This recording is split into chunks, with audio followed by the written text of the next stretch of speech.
Welcome to this author interaction of the 2025 NLF Reading Challenge. My name is Karthika and I'm very excited to be here. I hope you are too. Before we begin the interaction, let me give you a brief introduction about the NLF Reading Challenge, followed by a few housekeeping rules for today's session.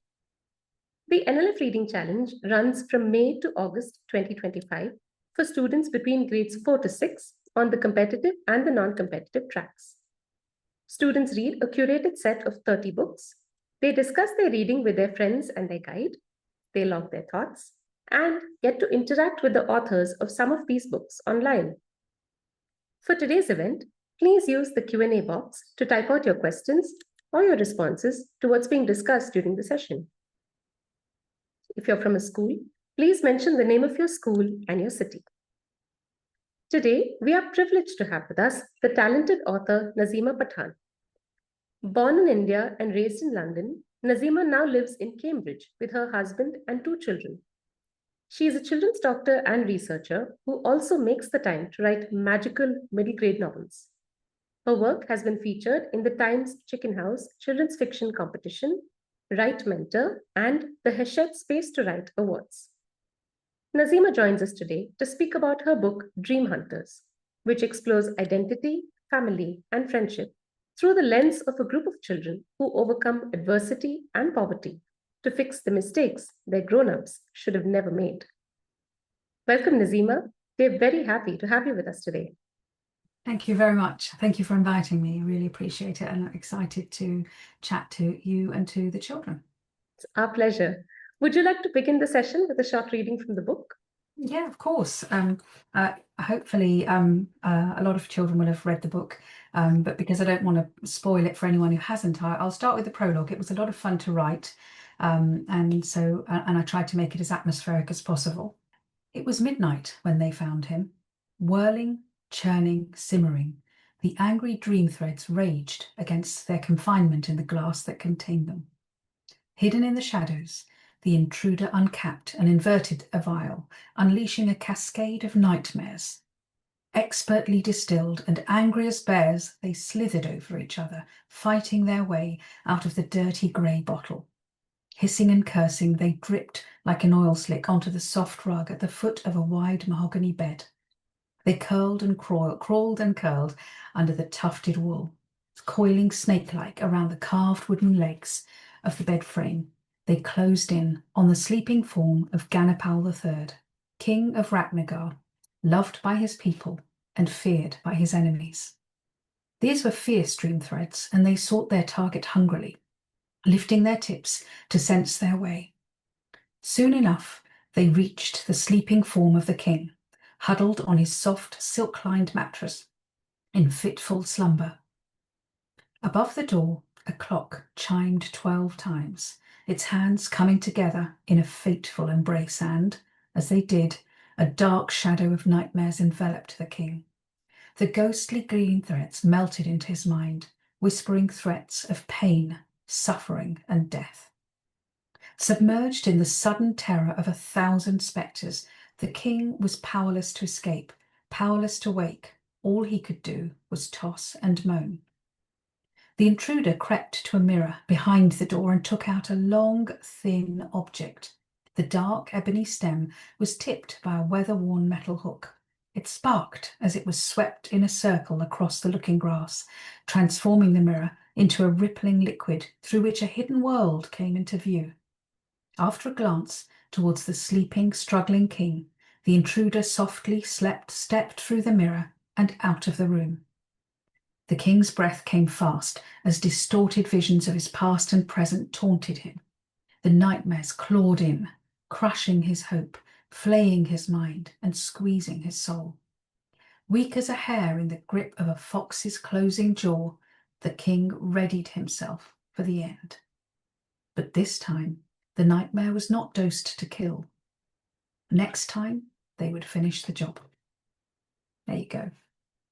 And that's the prologue. Very atmospheric indeed. It's nice to hear it in your voice.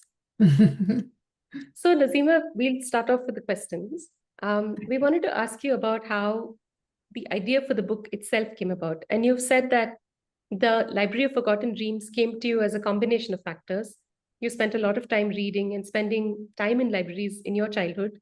As an Yes. adult, you've come to believe that dreams, like thoughts, occur briefly but are deeply powerful, and that it would be interesting to see how these could be harnessed or combined, changed, and made into something new. And both these concepts form the core of your book, in which the library holds bottles of dream threads instead of books. So, as you were plotting your story, were you thinking about how thoughts receive a permanent home when they're written down or captured in a book? And how you may have wanted to find a similar permanent home for dreams? And did you always consider glass bottles as the forms to store the dreams? Or was there anything else? Great question. So I'm sure all of us have woken up, and something I always say when I do my school visits, ask children if they remember their dreams. And I'm asking all of the children listening, you wake up and you want to start telling someone your dream, and it just starts to disappear as soon as you wake up. The memory is gone. And that was my idea, was that it's like it's slipping out of your mind. And so what if we could capture that? In terms of where we might keep it, well, glass, I chose glass because it would hold something. It wouldn't be able to leak out of it easily. I guess another way would be if you could somehow magically inscribe it into books, and effectively maybe the dream story would appear in a book. That's just another idea. The great thing about writing is there isn't any answer other than the one you choose for yourself. Absolutely. And I'm sure that comes to your aid as a writer quite often.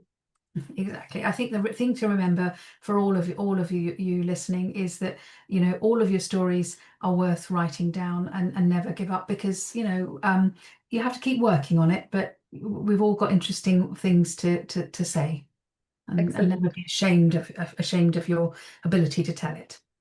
Excellent. That I think sets the nice segue for our first student question for today. This comes to you from R. Rakshita, a student of Sri Kumaran Children's Home, Bangalore. Oh, And Rakshita asks, what inspired you to write about dreams being pulled out by dream hooks? Have you ever felt your dreams being pulled out? thank you, Rakshita. That's a really nice question. So, in this story idea, what happened was that the dreams are slipping out. That's how they catch them. I thought about the dream hooks because actually I wanted them to have some kind of instrument, and I didn't want it to be wands, because I thought wands is everybody has wands. So I wanted something different. And because they're trying to catch the dreams, I developed them into dream hooks, and in my mind they look a little bit like crochet hooks. So I don't know if anybody has mums or aunts or grandparents who do crochet, but they have a sort of, it's like a long metallic hook, and then it has a sort of stem, and then it has a hook on the end. And some of those antique ones look very much like magical tools. So that was what they were using to catch hook dreams. The proper dream hunters are trying to catch them in the wild. Just as a dream slips out of a mind, they hook the dream and pull it in. In terms of pulling them out of someone's mind, technically they're only supposed to do that if someone's having recurrent nightmares, to try and help them. Of course, in this story, Aunt Moina does it to Rafi because he's been naughty, and tries to reduce his willpower and his strength of character. But that's not something that should be happening. But yeah. Thank you for that. I'm sure Rakshita appreciates that response. We were wondering about the dream creatures, Nazima. So Mm. the story mentions that they occur in the wild, and they're also present at the Dream Creatures Sanctuary in the Citadel. And for Simya Suli's ceremony, after she completes her primary dream catching program, Madame Nouri, who's the guardian of the dream creatures, unveils a golden sparrow on Simya's left shoulder as her dream creature. How have you imagined this connection to be forged between a child and a dream creature?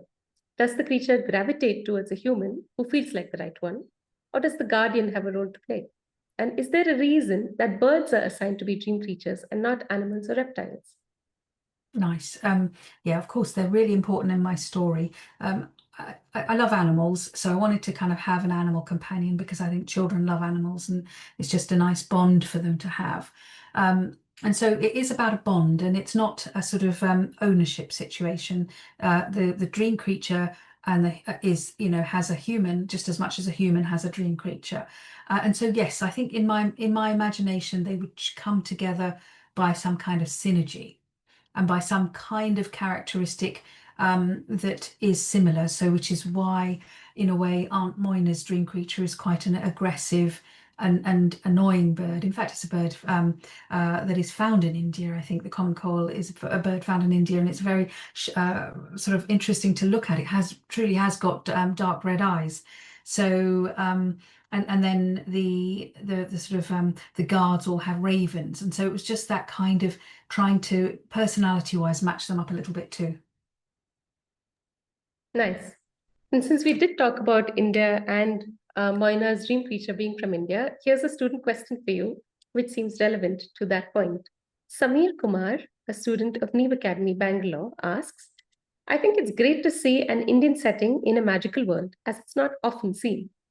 Do you have any tips on incorporating magic into a story, particularly with Indian culture? So yeah, thanks, Samir. That's a really nice question, and I'm really glad that you enjoyed and appreciated it, a story set in India. And I wanted to make it sort of half recognizable, half my own imagination. I live in England. I can't claim that I'm living in India all the time, but I was born there. I came here as a young child, have a lot of memories, and of course I've been back to visit. So what I think is important is, and I think that heritage, is important for us all. There's so many of us in India, and what's been wonderful. In fact, I went to India in December, was speaking to some of the booksellers, and seeing the scenes that inspired me. Sorry, can you remind me the last part of Samir's question? My apologies. No I was worries. down. He was saying, do you have any tips on incorporating magic into a story, particularly with Indian culture? Great. So, for ideas on incorporating magic, the thing is, with writing, is don't overthink it. The first thing you do, especially when you first start, is get your ideas and let them just put them down, and then you can refine them. So, for example, incorporating magic.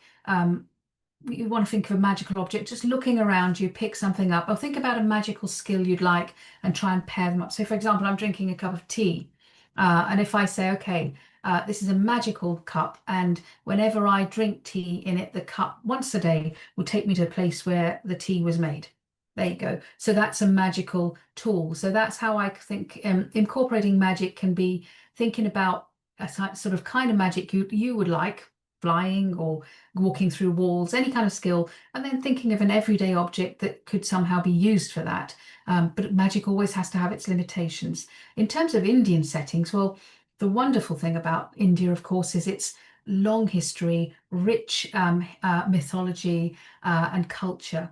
So, and of course, the sort of ancient history all around us that you can research. And nowadays, of course, even if you can't visit those places in real life, there's so much information on the internet.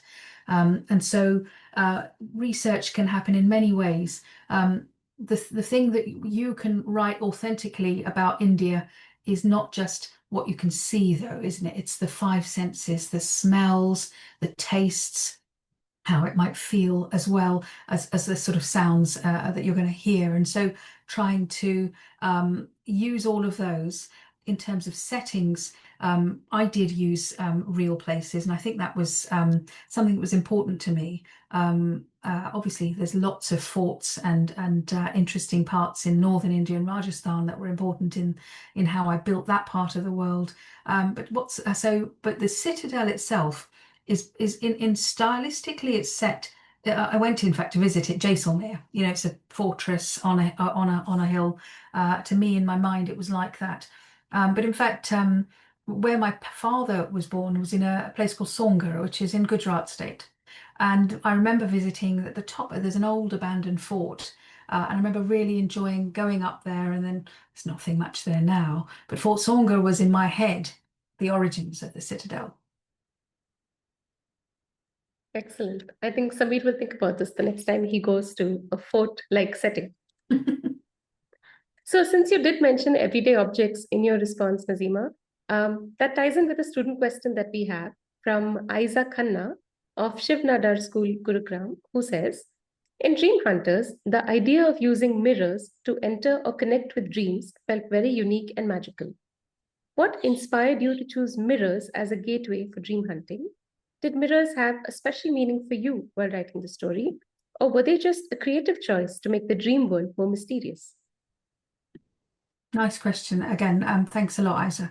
So it was, in a way, it was a creative choice, but because I'd kind of, the first magical object I created was the dream hook. So first of all, they would be hunting dreams using their dream hook. But the problem is, if they want enough dreams, they're going to have to go across the world. So they need, in a way, I had to kind of incorporate a way for them to virtually visit anywhere in the world.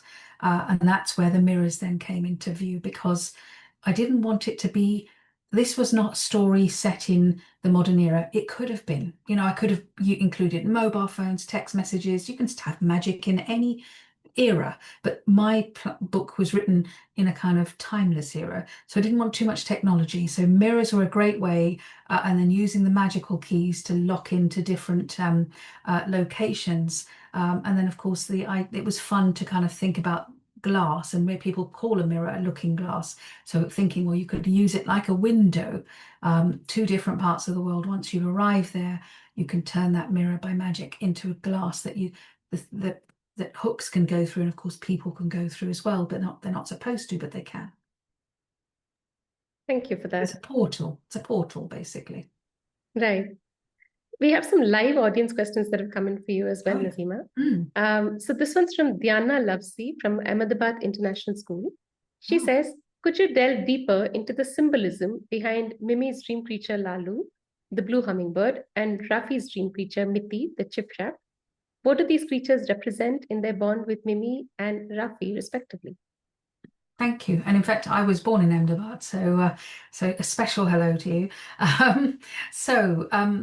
In terms of the dream creatures, it was a little bit about personality, but also because these are my main characters, I wanted these to be cute little birds that were, that readers would like, to sort of bond with in a way. With Lalu, curious. A little bit brave, but mainly fast and curious. And for Mithi, I think a little bit like Rafi, loyal was important, and also just being supportive and brave. So I think those were sort of the characters, and it's really just making them small enough because they're small children. It was just a creative choice. And similarly, I had bigger birds like the pigeon for Madame Frenegonde and the pigeon and the sort of call for Aunt Moina. So it's just about, it was just a choice. Yeah. Excellent. Yeah, you're right. It does tie in with their personality. So it was nice to have that connection. Mm. We also wanted to ask you, Nazima, you've spoken about how it's important for you to have your leading characters find friends across social classes to bring out the importance of friendship and found family. Why do you feel strongly about this for children to be able to experience the sense of connection? I think we see it as adults that the world is becoming a very divided place, but children hold a lot of hope, and I really hope that all of you children will change the way all the grown-ups are behaving at the moment. If you read the news, it's such a terrible world, and I hope you all make it a better world, because often people are afraid of what they don't know, and actually we're all very similar. We all want just to have a good life, a quiet life, and have, be good to the people we care about. And really everybody wants that, or should want that. Most, the vast majority of people want that. They don't want trouble. And if we can get to know people that aren't like us, then we'll realize that there's nothing to be afraid of, and that we can all live in our way with our identity next to people who are not like us. Now, the reason for the social class is because I think India is a place of such divides of so many things, from the mountains to the deserts, and obviously from the very, very rich to the desperately poor. And I wanted those two worlds to collide. So Mimi comes from very comfortable, she's not very, very rich, but she comes from a comfortable family, has never known any trouble in her life until her parents were sent away. And then, of course, Rafi and his friends who are living on the street, and having to make do without the help of adults. And for her to experience that, the other idea for her was going from from the magic world into the real world where there isn't magic. And that was fun to do rather than a real everyday person going into a magical world. It was the opposite. But so there was a lot of different clashes. But the important thing for me was that children are much more open to just being friends with people they don't know. In a park, they'll start playing around with kids they've never met and then say goodbye. Adults are much more cautious about things. And I think that's, yeah, I just wanted to reflect that. Yeah, and it was excellent. It was so organic the way that their friendship between Rafi and Kantar and Mimi and Zenny sort of sprung up in that moment. Yeah, Came through very organically. yeah, I really enjoyed writing them. So it was fun when I got to introduce them, into the story. Nice. So now we have a series of student questions for you, Nazima, which are sort of Of course. like author in the hot seat Yes. sort of questions. Our first question is from Anita V from Malya Aditi International Mhm, School, Bangalore, who mhm. says, if you were in the book, what dream would you want to catch? Great one. Well, I really enjoyed writing that little sort of text at the end about the different types of dreams. And I also, what I wanted dreams to be was like personalities almost, that they almost have their own personality and they behave with curiosity, like little beings. So it was quite fun to make them, the good, what the best ones are curious and play with each other. And of course, at the other end, the nightmares fight with each other, as I read in the prologue. So if I was going to catch a dream, I'd obviously want to catch one of these grade one golden coiling dreams that are curious and playful. And when it causes its dream, they turn into magical butterflies and stars and cause nice memories to come into your mind. That does sound lovely. Hmm. The next question for you comes to you from Nandana Karthik from Next School, Mumbai, who asks, if your book was a dream on the Dream Classification Index, which grade will it be? Great. Okay, so the whole book, this is a great one for me to then also mention book two, because this one is about friendship, loyalty. If I go back to my classification in the book, I'm going to go to my classification table to answer that question. So friendship and loyalty, let's see. Well, that's probably friendship's a grade one. So that would be a grade one dream. But I think also bravery, because Mimi has to obviously go in, try and save the king and fight out of a terrible nightmare at the climax of the story. So that would be a grade three. And grade one, two, and three, it doesn't mean one is the best. They're just different characteristics. But if you were to read the next book called The Night Curse, well, that's going to be a grade five, which is dreams of fear, hatred, and malevolence. So yeah, so good question about how they might fit. Thanks for that, Nazima. And the last author hot seat question for you comes from Anaika Kurian from Karumbaya's Academy for Learning and Sports in Coorg, who says, if you could choose your own dream creature, what would it be and what would you name it? Good one. Um, I thought about this a lot sometimes, and because I do get asked this by children, and sometimes I think about a sort of bird of prey because it would be an apex kind of bird and would be safe. But actually, I think I'd really like those little birds, like the hummingbird. So probably a little songbird that could sing me to sleep, and perhaps a golden songbird. So I'd call it something like. Well, the Latin for golden is aura, so maybe Oriel. So something like that. Yeah, golden bird. Sounds lovely. Thank you. Nazima, since you've spoken about the sequel to the book, Mm, I'm sure your readers are eager to find out more. Is there something that you could tell them yeah, of about course. what lies in store? Yeah, I can. I can share some hot things. So yeah, it's just gone to my editor for final sort of setting into the book. It comes out in February, and it's called The Night Curse. It's about it's about when suddenly people start getting never-ending nightmares from which they can't wake up, and they don't know how to stop it because these nightmares start to replicate themselves and just keep going and going, and it's a curse. And she has to find out how to break it. And there's more new friendships. There are old characters returning, some you'll guess, some you might not guess. And there's also a magical lens, a lens that she can use to see hidden magic, and a ghostly librarian. So I hope that whets your appetite and that you will read the second book. Sounds great. Can't wait for The Ghostly Librarian. Yeah, I enjoyed writing it. It was really fun. So before we let you go, Nazima, we'll ask you one last student question, Yes. which came in live from our live audience. This is from Ariana Sharma from Jamnabai Narsi School, Mumbai, who says, is there a particular scene or moment in Dream Hunters that holds special significance for you, and why is that scene meaningful? So probably the one I would have read out if I didn't want to spoil it for anyone who hasn't fully read it yet. It would be the climax scene where she is affected by a very poisonous nightmare. And so when you go into a nightmare, especially when someone's created a potion, it will make you it will bring you your fears, and she has to overcome her fears, and even her dream creature can't help pull her out, although it's there and she can sense it.